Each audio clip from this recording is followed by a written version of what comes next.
Hey, Larry here, Acts 29 today, coming to you from Sunny World headquarters in Chiang Mai, Thailand. I'd like to welcome all my viewers in Thailand and around the world to this edition. Well, today we're going to move on and we're going to talk about some of the losers and what there was to be gained. So let's look first at Jesus. He's our great example. What did Jesus lose, and what it cost also for him to end up where he is now? Jesus left the most glorious place in all of the universe, being in the presence of his Father. He left the most glorious place and went to earth to take on the flesh and blood of the humanity that he had earlier created, the Creator becoming the created. This was an unimaginable loss, to leave heaven and come to earth. That event in itself would make him a big loser. But that was just the beginning of his loss. In his short lifetime on earth, he would lose his reputation, his status as King of the Jews, his identity as the Son of God. He had no house of his own, traveled from village to village on foot, born in a stable, came to serve, not to be served, did not partake of anything this world had to offer. And then after lowering and humbling himself, losing the glory of heaven, he lost even more, lowering himself to the point of death, even the death upon a cross. The worst, most humiliating death possible. Roman citizens were not even crucified on crosses. Philippians 2:8, after he was found in terms of his outward appearance as a man, for a divinely appointed time. A divinely appointed time. That is extremely important. He humbled himself still further by becoming obedient to the Father to the point of death, even death on a cross. Jesus was born to lose, born to die, and for one reason, you and I. So it looked like Jesus had lost everything. Even his disciples had left him. Now he's laid in a tomb, and his whole life is lost. It's over. Certainly, Jesus is a loser, having lost everything, even his own disciples. Peter's thinking, wow, what was all this about? I don't know, so I'm going to go back fishing. So things are looking pretty bad at this point. Jesus has lost everything, everyone, and even his own life. So was there anything at all to be gained by all of this loss? Philippians 2:9-10, for this reason also, because he obeyed and so completely humbled himself. So what was the gain from all of the loss? Well, because of that, God has highly exalted him and bestowed upon him the name which is above every name, so that at the name of Jesus every knee shall bow in submission of those who are in heaven, on earth, and under the earth. Just 3 days after what appeared to be the greatest loss in all of human history, Jesus is resurrected from the dead, gains the greatest victory in all of the history of humanity. Victory over death, the grave, sin, sickness, and spiritual death. Jesus becomes the doorway himself back to a relationship with God. Now salvation is available for all mankind. Let's take a look at Paul. Paul was an amazing person in the Bible. Started out as a terrorist who was coming against the ecclesia in every way possible, and in complete agreement with the stoning death of Stephen.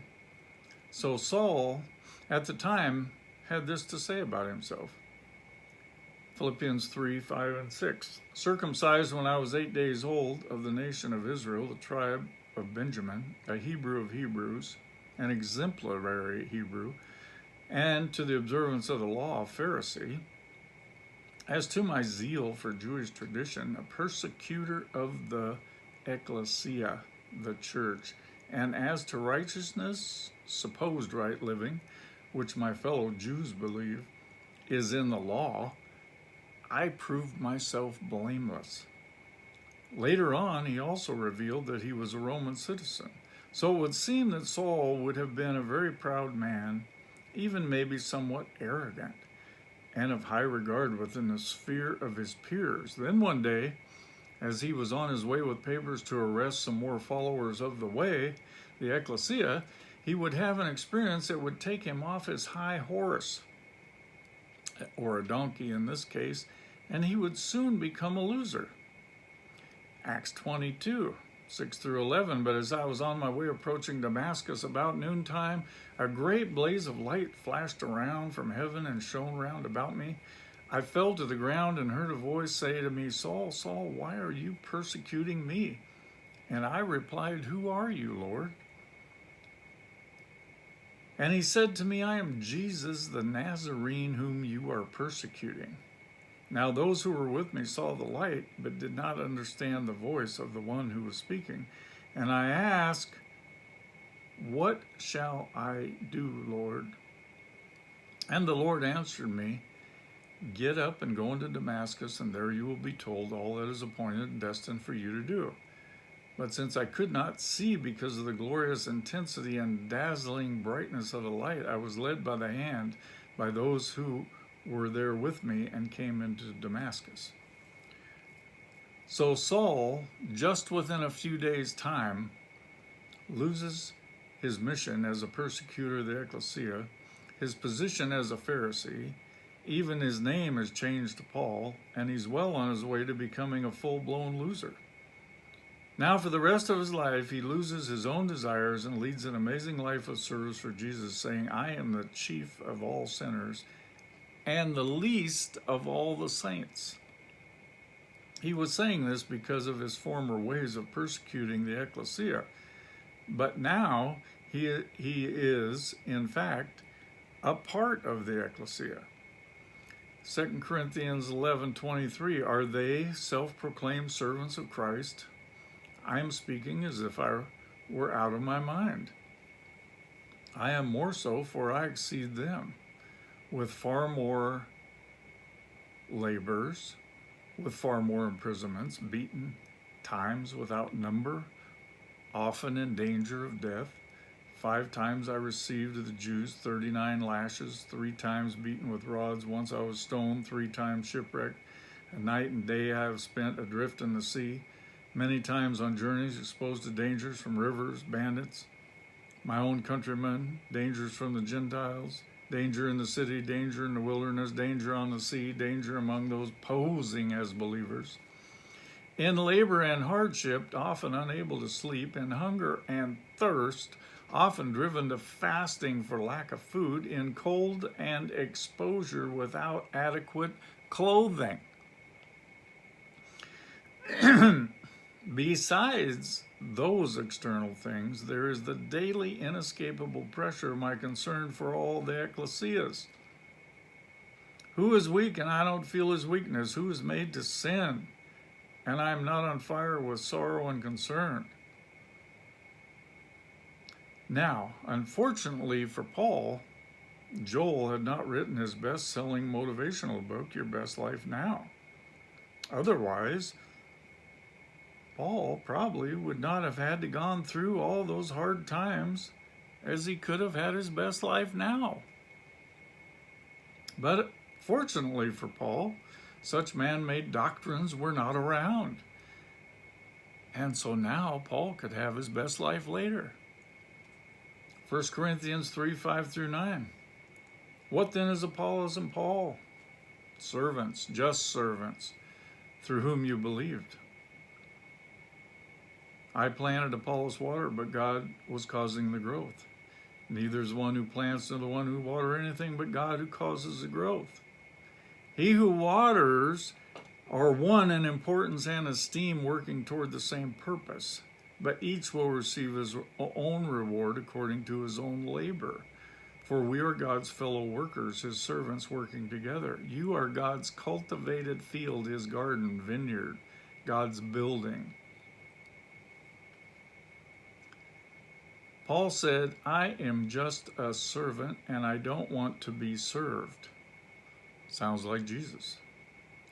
Jesus said, I did not come to be served, but to serve. Do we really want to be like Jesus and follow Jesus? To be a loser to that degree? Losing our fleshly desires to be served and being the big deal, the mini star? Paul says, neither is the one who plants or waters anything.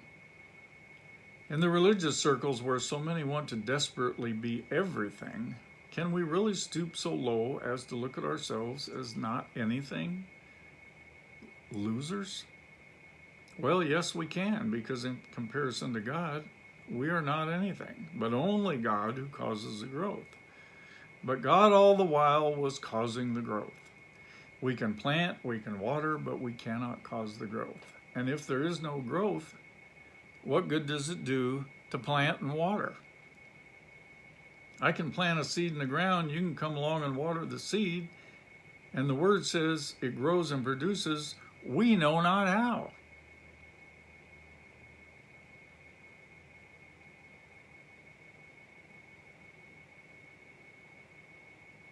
We play absolutely no part in that process. So what good does it do to plant and water if there's never any growth? Only God is something because he and he alone causes growth that leads to a harvest. Did Paul end up gaining anything for being a loser for so many years?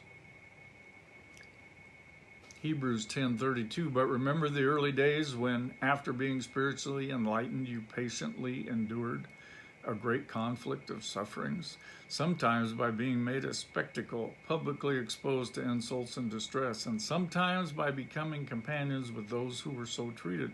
For you showed sympathy and deep concern for those who were imprisoned, and you joyfully accepted the unjust seizure of your belongings and the confiscation of your property, conscious of the fact that you have a better possession and a lasting one prepared for you in heaven, in the future, not now, in the future. Your best life is coming in the future. Well, yes, he has a better possession than all of the possessions this world has to offer. Lasting possessions, not temporary ones that the world offers. Prepared for him in heaven, his home sweet home. Philippians 1:21, for to me to live is Christ. He is my source of joy, my reason to live, and to die is gain, because I will be with him in eternity.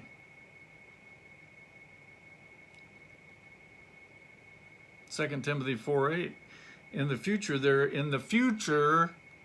is reserved for me the victor's crown of righteousness for being right with God and doing right, which the Lord, the righteous judge, will award to me on that great day, and not to me only, but also to those who have loved and longed for and welcomed his appearing.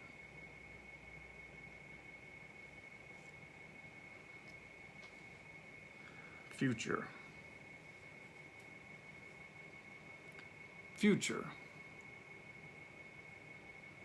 So, time's up, and we're going to move on in this journey on the next video.